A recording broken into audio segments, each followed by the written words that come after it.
Normal ಇಡ್ಲಿಗಿಂತ ಈ ರೀತಿಯಾಗಿ ಟೇಸ್ಟಿಯಾಗಿ ಸ್ಟಫ್ಡ್ ಇಡ್ಲಿನ ಮಾಡ್ಕೊಳ್ಳಿ. ಮಕ್ಕಳ ಲಂಚ್ ಬಾಕ್ಸ್ಗೆ, ಬ್ರೇಕ್ಫಾಸ್ಟ್ಗೆ, ಸ್ನ್ಯಾಕ್ಸ್ಗೆ ತುಂಬಾ ಚೆನ್ನಾಗಿರುತ್ತೆ. ಮೊದಲಿಗೆ ಸ್ಟಫಿಂಗ್ ಮಾಡೋದಕ್ಕೆ ಬಾಣಲಿ ಇಟ್ಕೊಂಡು ಎಣ್ಣೆ ಹಾಕಿ ಸಾಸಿವೆ ಚಿಟಿಟಿದಂದಾಗ ಕಡಲೆಬೇಳೆ, ಉದ್ದಿನಬೇಳೆನ ಹಾಕಿ ಫ್ರೈ ಮಾಡ್ಕೋಬೇಕು.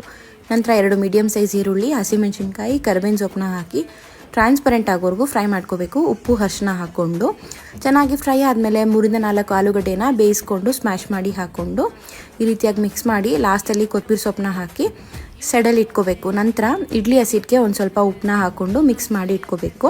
ಇಡ್ಲಿ ಮಾಡೋ ಪ್ಲೇಟ್ನ ತೊಗೊಂಡು ಎಲ್ಲದಕ್ಕೂ ಈ ರೀತಿಯಾಗಿ ಎಣ್ಣೆನ ಹಾಕ್ಕೋಬೇಕಾಗುತ್ತೆ. ನಂತರ ಇದಕ್ಕೆ ಸ್ವಲ್ಪನೇ ಹಸಿಟ್ಟನ್ನ ಹಾಕ್ಕೊಂಡು ನಂತರ ನಾವೇನು ಸ್ಟಫಿಂಗ್ ಮಾಡಿದ್ವಲ್ಲ ಅದನ್ನು ಈ ಶೇಪಲ್ಲಿ ಮಾಡಿ ಮಧ್ಯದಲ್ಲಿ ಇಟ್ಕೋಬೇಕು ಎಲ್ಲದಕ್ಕೂ.